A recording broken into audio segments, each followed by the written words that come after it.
Nations are indeed committing themselves to reaching carbon neutrality by 2050. But in addition to reducing emissions, capturing carbon is a key tool in reaching that goal. We're going to focus on that now with our first session, co-convened with the Sustainable Ocean Alliance. It will focus on exploring essential innovations in climate mitigation and blue carbon. Would you please welcome with me now our panelists for this session. We have Dr. Brian von Hertzen, who'll be joining us virtually from Australia, our moderator, Aminda Lee. Also with us, Sam Zak, who will represent Dr. von Hertzen for us in person. Welcome. Anne-Sophie Roux, Emily Chary-Tissier. Welcome to all of you.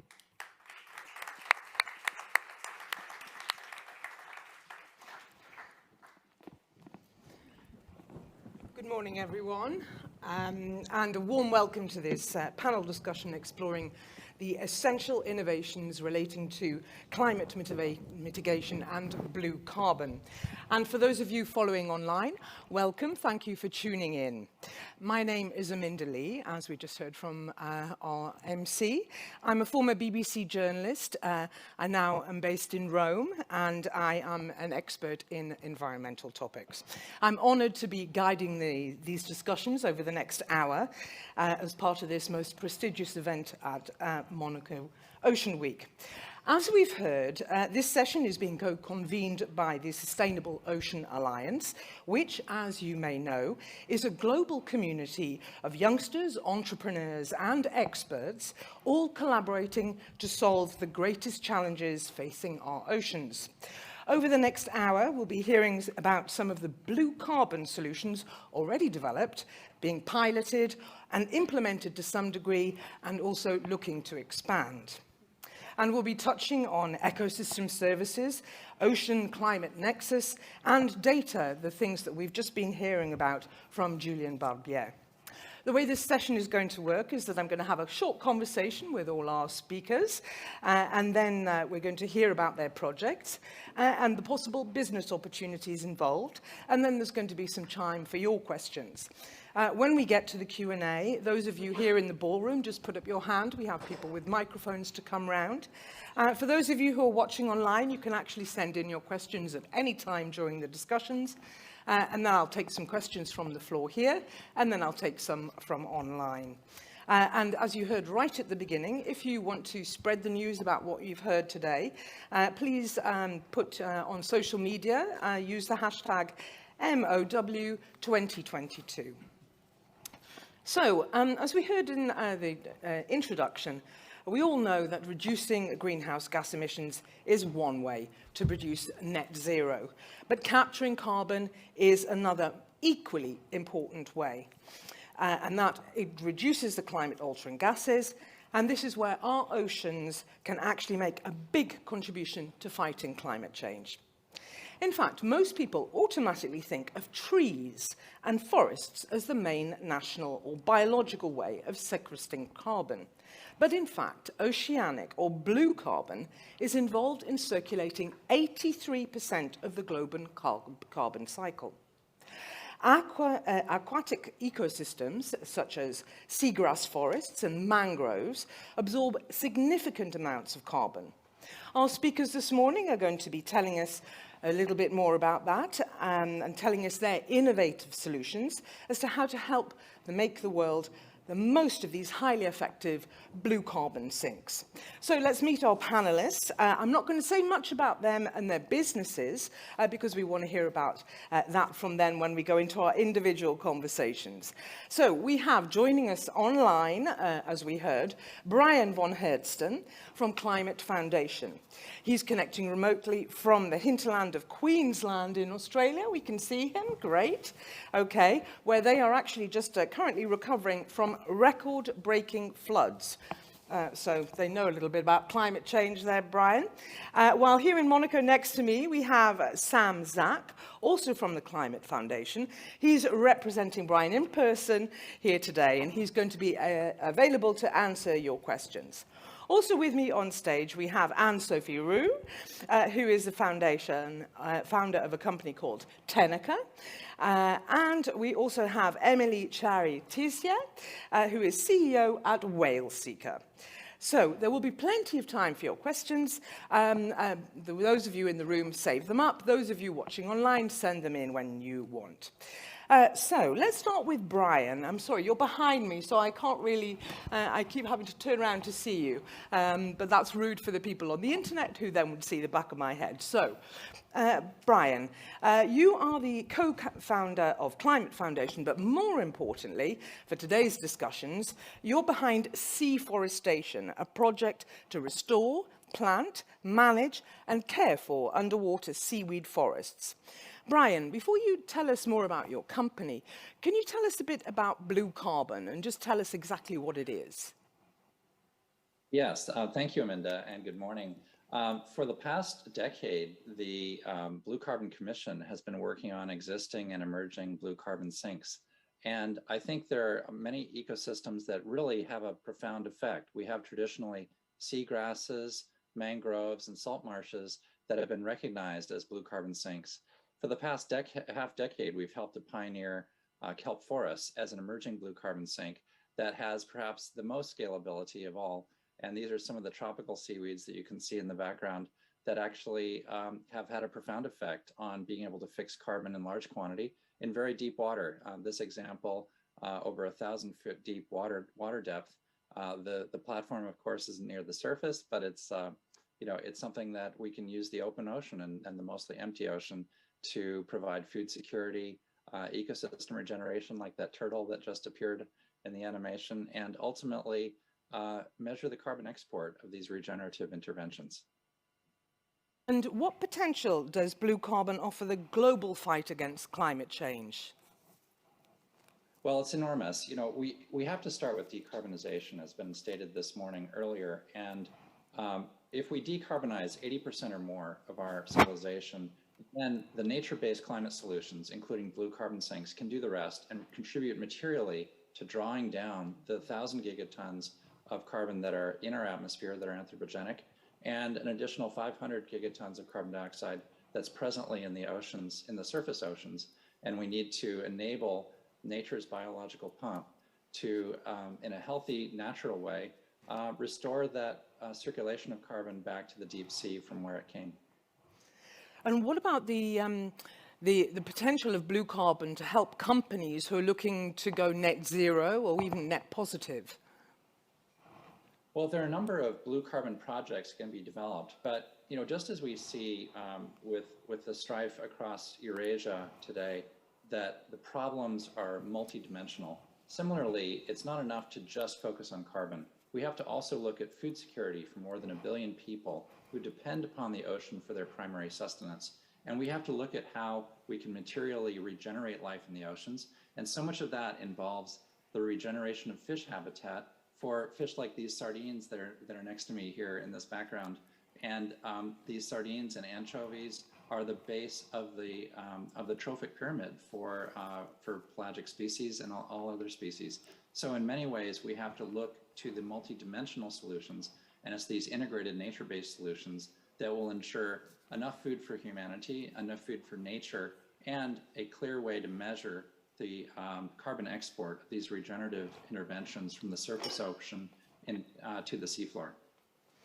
Okay, so talking about nature-based solutions, can you tell us a little bit about your nature-based solution, which is seaforestation?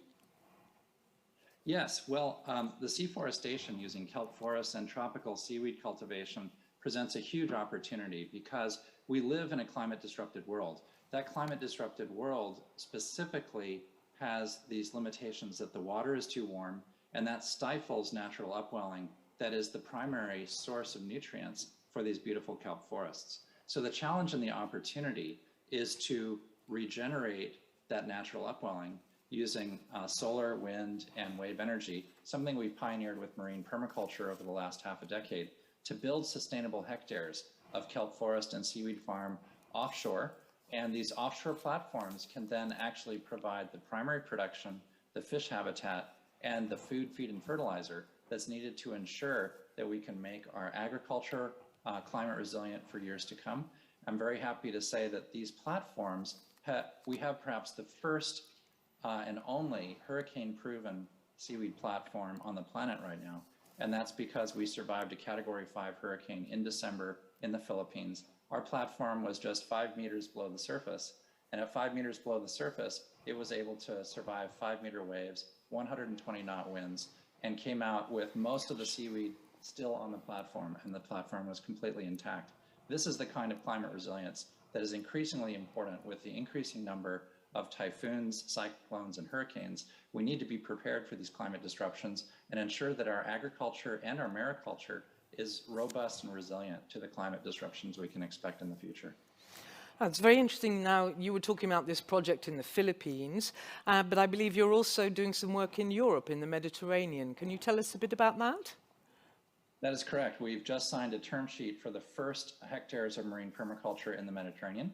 These seaweed rings will be able to ultimately regenerate the primary production in the Mediterranean, restore the natural upwelling, and ultimately we're hoping actually restore the sardines to Sardinia, being able to regenerate the forage fish populations that existed centuries ago in the Mediterranean, and really address a lot of the challenges of overfishing that will hopefully regenerate life in the ocean in the Mediterranean in a sustainable way, using local seaweed and local fish.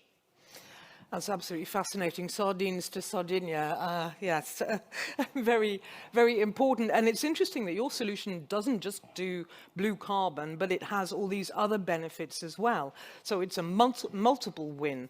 What kind of things are you, are you looking to expand? What are you trying to do with your seaforestation?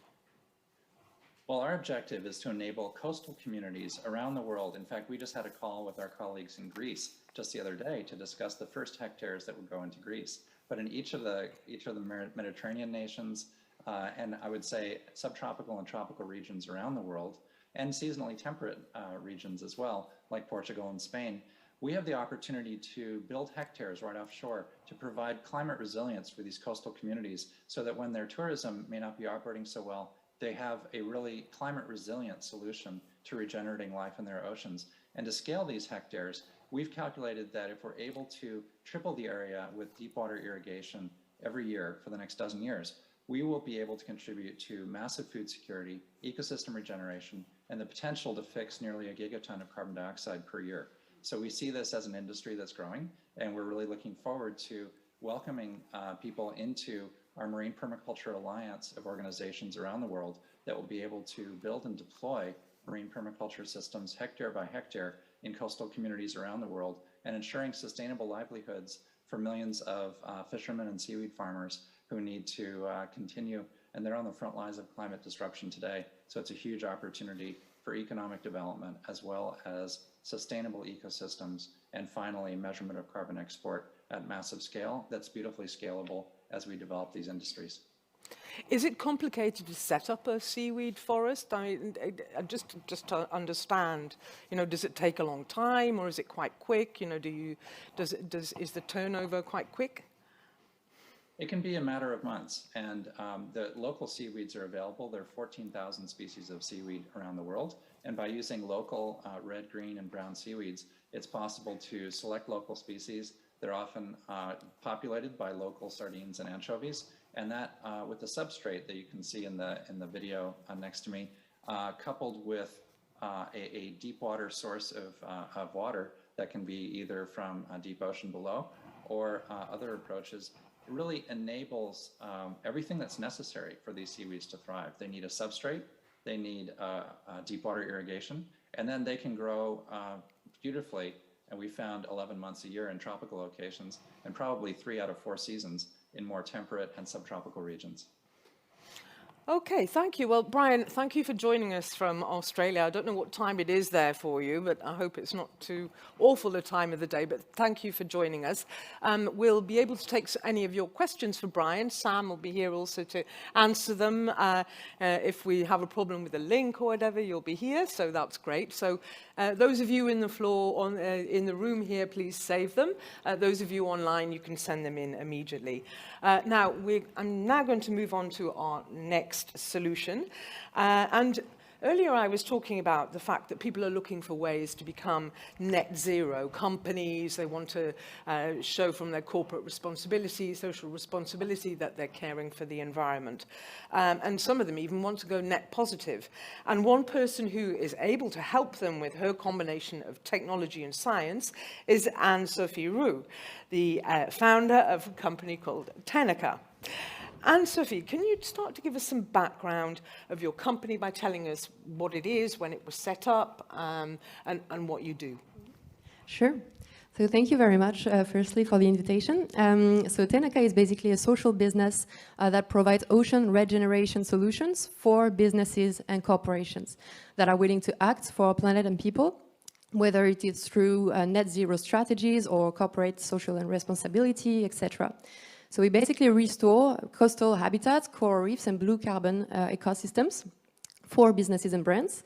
And we lead a long-term scientific monitoring efforts in order to monitor the impacts, the growth, the health of the ecosystems, of course, the impacts in terms of biodiversity, of greenhouse gases, sequestration, and socio-economic impacts. And to make this data understandable by everyone, we developed a platform that is called Tenaca Science. And that basically translates the raw scientific data using data visualization tools for anyone to really understand the data and to be able to communicate on transparent metrics.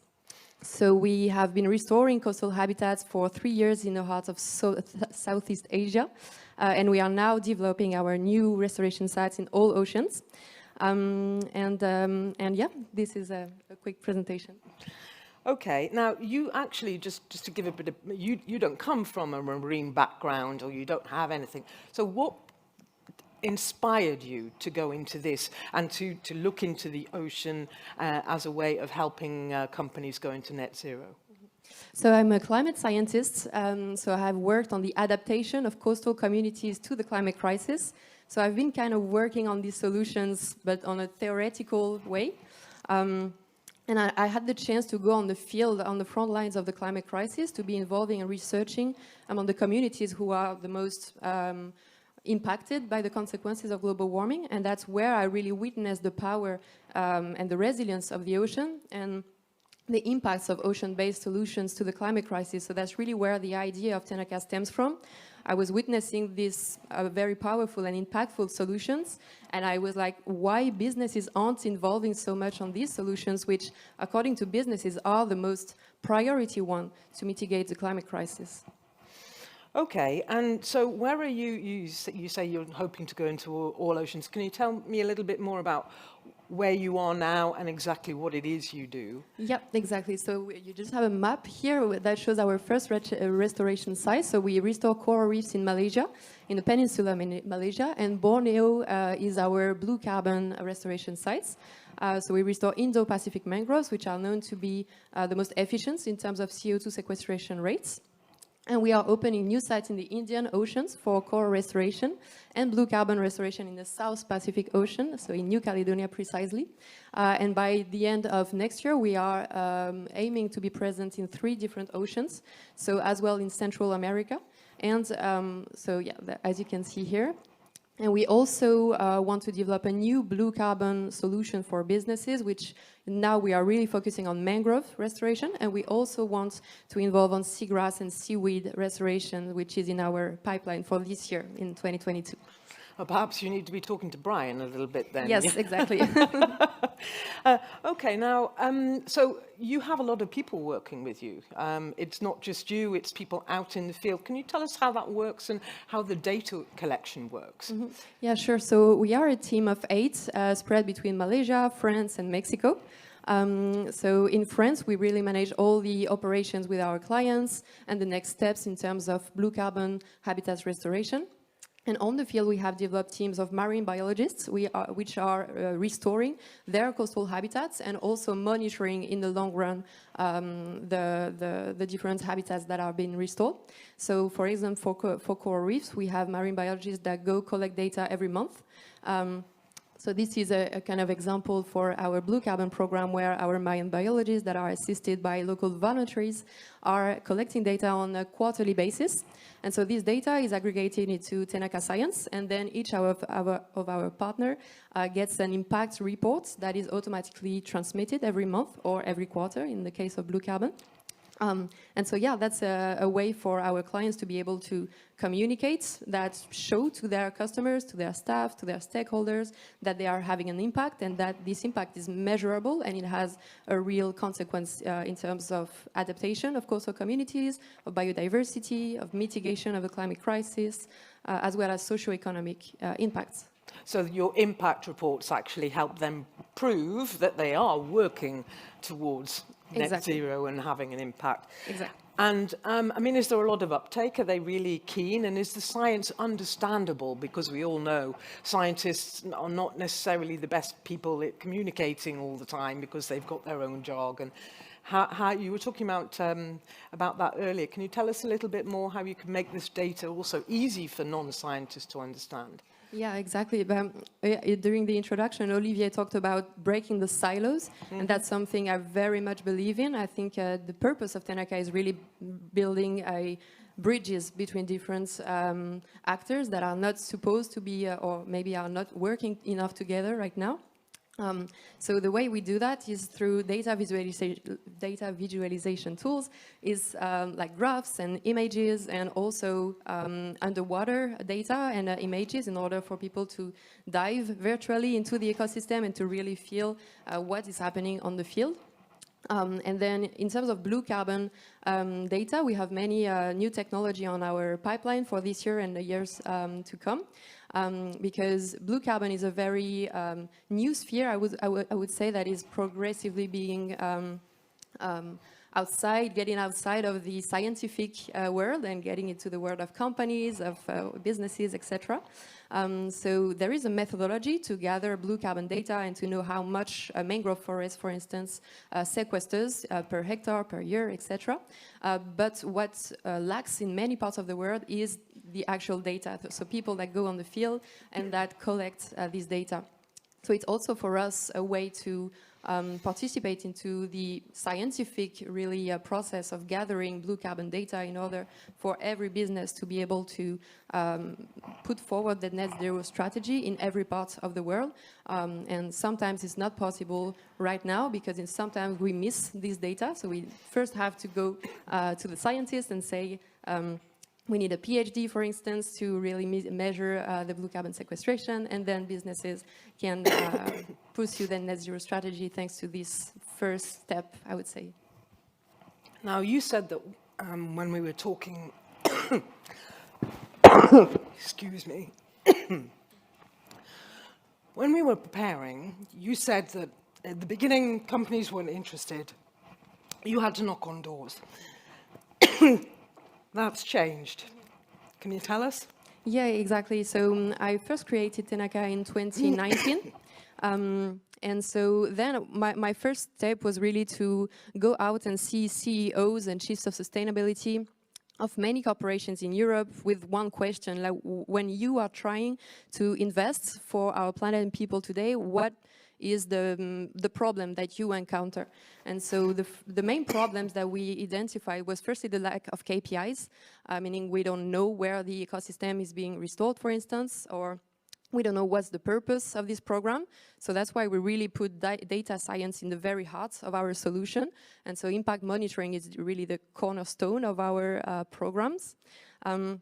And then the other pain point that we identified was the lack of ROI, meaning today this world is mainly dominated by NGOs and philanthropy, which is great, obviously, but according to us, it's not enough anymore in order to reach our global targets, especially in the midst of the Paris Climate Accords. And according to scientists, we have only 10 years left if we want to restore marine habitats and have a real impact on the mitigation of the climate crisis. So that's why we build also tailor-made solutions for businesses in order to provide a return for them, whether it is through customers' engagement or better brand image or extra financial reporting, etc. We really want to develop a win-win situation for businesses, because according to us, that could be a game changer. I'm sorry, my water's gone down the wrong way. And of course, at the moment when you're coughing, it's really not a good thing. So sorry about that, everyone. Okay, thank you. It's really inspiring, actually, what you're doing. Incredible. And I'm sure if you have questions, so you will be able to put them to her in a moment, after we've heard from our final speaker in this panel. Now, Emily Chari-Tissier is CEO of a company called Whale Seeker. Now, most of you have heard of the importance of nature-based solutions in our fight against climate change. But when it comes to sequestering CO2 to save the planet, you may be astonished to discover that one whale is actually worth thousands of trees. Emily, can you tell us why? Sure. So whales sequester lots of carbon in their bodies over their lifetime, but really that's just a drop in the bucket. When the whales die, if they're not washed on shore, their bodies fall to the bottom of the ocean, and that carbon is sequestered there for thousands and thousands of years. But more than that, saving whales and increasing their populations is important because then we have more whales that can sequester more carbon into their bodies and then provide more carbon sequestration to the deep, but also the important nutrient pump that they provide for the ocean ecosystem and for, most importantly, fertilizing phytoplankton. That's by far the largest carbon sink for the oceans. And without this cycling, it's really, it hinders the phytoplankton productivity. And so if we want to increase that type of carbon sink, preserving whales and making sure that their populations can increase is really killing two birds with one stone, so to speak. Absolutely. Yeah. It's amazing. In fact, IMF figures show that each great whale sequesters 33 tons of CO2 on average, taking the carbon out of the atmosphere for centuries, whereas an average tree absorbs around 22 kilograms of CO2 a year. So there's a very big difference there. Right, there's a very big difference. And sort of what's frustrating with the carbon credit model is that it's been developed for terrestrial ecosystems where 1 hectare equals this amount of carbon. And so the first step is bringing that model into coastal ecosystems with seagrass and mangroves, and then deeper with kelp and corals, but they're still sedentary, fixed models. So how do we move forward and begin to put a value on whales that migrate throughout all of the oceans, that are very three-dimensional, that are part of a more complex story of carbon cycling?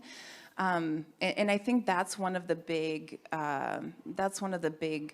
things that sort of turn people off of this idea, is that it's not A plus B equals C, but all of the data are there. It's just that it's a more complex cycle, which doesn't mean that it should be ignored. Yeah, exactly. And so what's exciting about what Whale Seeker is doing is that you can see some of our photos up here. We use ethical AI to detect whales from images. This is an aerial image. These are narwhals in the Canadian Arctic. And they're all traveling one way, so they're all in one position, so you can tell that they're using this habitat for traveling. And what we are aiming to do is be able to work with governments, with private entities, with conservation organizations, in order to provide an auditable database, really, of how do we detect whales. We need to make sure that it's the same standard for everyone, whether you're a conservation organization or an oil and gas company. We need to make sure that these solutions are accessible to everyone, that everyone has access to innovation. And so one of the main priorities that we have is democratizing AI and making sure that all ocean oh, my mouth is dry too. Yeah, that all ocean stakeholders have access to innovation, which will also allow us to work together more seamlessly. And you were mentioning, Anne-Sophie, the need to be transparent, the need to communicate science better. Thank you. One of the things that we really emphasize is, thanks. One of the things that we emphasize as well is to be able to really understand what the client needs. And so if someone needs to detect whales, or if we need to develop, or if we're developing a system for carbon monitoring and a methodology, we need to make sure that the technology is synced with the biological and ecological science. And what we've found, same thing, asking people, why are you not engaging in this? The story's too complex. Why are you not engaging this? The science isn't all there yet. That shouldn't stop us from moving forward, because the science will never be there. You know, we're always discovering more. This is the beauty of science. But we need to make sure that the tech reaches the goals of the scientists. So for example, there was a situation where a monitoring company needed to detect where all the whales were. They said, we're going to be innovative and use AI. And so the biologist said, we need a solution that detects all whales. And so the tech company said, sure, sounds great. They met a couple of times. They had the data. They paid a lot of money for this, because AI there's a lot of capacity that you need to build, and it's quite expensive.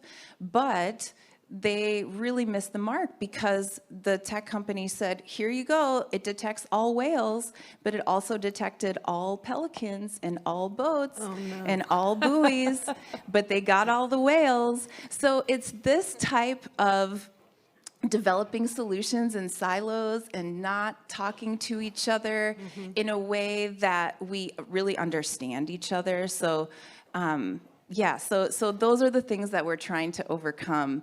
And one of the reasons I'm very excited about what Whale Seeker is doing is because we have artificial intelligence experts, data scientists, software developers, all under one, I guess, metaphoric roof nowadays. But so we can really be sure that when we're talking cross disciplines, that the message doesn't get lost.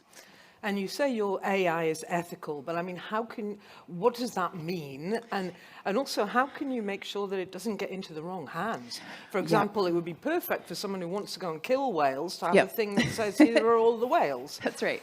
Yeah, good, very good question. So for Whale Seeker, ethical AI looks like we make sure that we know where the data are coming from. So these are our clients' data.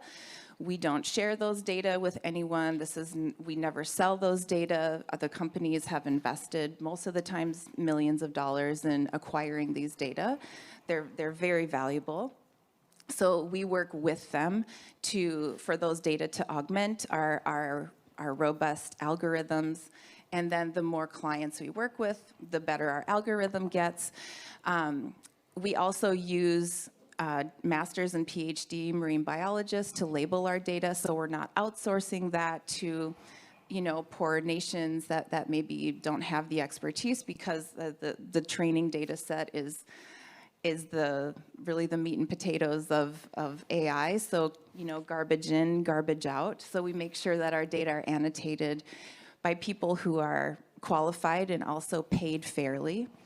And then, so this is the development of the AI, and we make sure that we adhere to the Montreal Declaration of Responsible AI, so all of those 10 tenets, but also the use of our AI. So how do we make sure that we don't make whalers more efficient? And so on our website, we make sure to explain how we engage with our clients, what our mission is, and if we detect that anyone is using are tools for, skirting environmental laws or harming wildlife, then we will stop working with them and remove our solutions from them. But it's not, it's a solution that's ever evolving. Cybersecurity is very important as well, because all whale data is sort of emotional and political. So it's always sensitive, but yeah. And what about, I believe that you're actually starting to pilot a program on carbon credits for whales. Yeah. But I imagine that's not really very easy to calculate. Right. We're speaking with Blue Green World, and so we're working with them to better understand how do we quantify that. What should the unit be? And these are a lot of the fundamental questions keeping us from being able to, have a solution on the market right now. So what we don't want is, a boat to go out and almost miss a whale and then say, oh, we get 33 tons of carbon because we didn't miss this whale. Let's miss it again. Let's miss it again. So we don't want to gamify it and make sure that we don't cause any harm through our system. But this is part of the research that we're conducting with the Fisheries and Oceans Department of Canada. We're working with their Arctic division, really focusing on the Arctic because there are a lot of data gaps up there as well, And so, yeah, we're very excited about partnering with industry and conservation and the government to really tackle this from all sides and make sure that the solution that we do end up developing works for all parties as well. Mm. And I mean, if we're starting to go into the thing of carbon credits and everything, you've actually described whale detection as a low-hanging fruit for companies wanting to go net zero, and also helping them in their holistic approach. Can you tell us a little bit about that? Yeah. So in the vein of democratizing AI, we want to make sure that the solutions that we develop are using hardware that's off the shelf, that's available to everybody. Because obviously, if you need a, $50,000 IR camera, a lot of people don't have those means. So we want to make sure that the hardware, is low-hanging fruit, and it also means that our solutions will be scalable.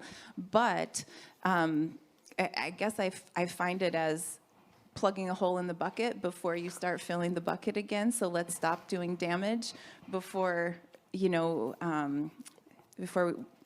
start finding more solutions. But for a shipping industry, for example, their solutions are very expensive. To convert a fleet to alternative fuels, this is very, very costly. It absolutely is important, but something that they could do is make sure that they have IR cameras on their ships, that they can detect and start whales, and make sure that they can gather data on the open ocean as well, because we have a lot of information about whales in coastal areas, but not, international shipping lanes, in the middle of the ocean. And so this is a way that they can provide more data to ocean science, be part of the solution, be part of innovating, and then eventually when we have those carbon credits available, they can benefit from those as well and start to help them reach their net zero goals. Great. Well, I have plenty of questions for you, but I think we should turn to the questions from the public. If you have a question, we have people with microphones that can come round. Please do put up your hand. And of course, this is the moment where everyone's going, I'm not quite ready for a question yet. The microphone? Someone... Okay. Oh, there's one there. Okay. We have an online question. We'll go to the online question first, to give you a moment to think about your questions. We have a lot of expertise, and it's a shame to not ask them to explain more. Great, thank you. One brave soul. Hopefully you will open up the floodgates, as we say. In this case, a positive way. Someone's got to go first. Ross Brooks, Catapult Ocean. Thank you to all the panelists, first of all. Super interesting. Question for Emily, actually. I wondered, have you explored or can you explore decentralized autonomous exchanges for tagging natural capital assets such as whales, allowing them to mature as a financial product when they sink to the bottom of the sea? And I guess then the conflict is trying to not incentivize a whale dying and balance that. But I wonder, can you explore, for example, conventional technologies like AIS tracking to give stewardship responsibility to collective entities? Yeah. Yep, absolutely. So an industry that we're working with is mining industry. So they've got a lot of ships going in the Arctic, and so in our pilot project for the Carbon Whale project, we are working with them to associate their AIS data with our whale observation images from our flyovers, and I don't have the answers about exactly what the solution is going to look like. What will the unit be? Will it be a geographic area for conserving whales? Will it be an individual whale? Will it be a management stock? So these are some of the questions that we need to answer, and so that's why it's so important to have sort of all of the different brains at one table. Thank you. Any more questions from the audience here? Okay, there's one over there. If we could go there, thank you. Good morning. Katrin Schuhn from Wassersrio. I have one question concerning the circular economy strategy behind the mangrove and seaweed stories, because I'm a chemist, and chemists are always interested not only in carbon, there's nitrogen and phosphorus as well, and there's some discussion about the waste in the end, maybe not. And for me, it's not clear how such a strategy could be circular economy-like. Okay, Brian, Sam? Sam may be able to supplement this further, but if we want to if we want to track the carbon, the best thing to do is to measure the phosphorus. And that's because when water's upwelled, for every one phosphorus atom, there are 117 carbon atoms that come along with it, and we have to track that. Now, every phosphorus atom that goes into seaweed actually fixes 200 to 800 carbon atoms along with it, which means that any of that seaweed that sinks to the seafloor represents a net carbon export. And that's how we're able to very robustly calculate the amount of the net carbon export. And that's a biological pump circle. And it's probably worth mentioning in the circular economy, the circle from sea to land and back to sea again. And that is specifically that some of the agricultural amendments and biostimulants that we're producing with the seaweed are resulting in 20% less use of nitrogen fertilizer on terrestrial crops to maintain the same yields. And that's because these seaweed biostimulants upregulate the gene expression of the plants and enable the plants that are flowering the row crops and vegetables and whatnot to actually absorb more efficiently the nitrogen fertilizer. And in this day and age, with the prices of nitrogen fertilizer the way they are today, that's a huge benefit. It also reduces runoff by 20% and nitrous oxide emissions by 20%. So there's a beautiful circular ecology from sea back to land and to sea again that's worth illustrating, and perhaps Sam Zach would have some additional points on this. Yeah, I would just add, really reiterate what Brian said, in that there's so much potential for bioremediation from seaweeds. So if they're growing near shore and there's runoff that's coming from agricultural use, while the seaweeds, as they grow, they can fix those nutrients and then return them back to the land, and also help contributing to displacing nitrous oxide emissions from conventional fertilizers. So in that sense, I think there's quite a bit of potential to develop circular products from macroalgae. Okay, thank you. We've got a question online, and then we'll come to the lady in the back. We'll just take the question online. Oh, I think we'll come back to you. Oh, you're the lady who asked the question before. Do you want to come back then? Okay. The question is there a phosphorus recovery strategy?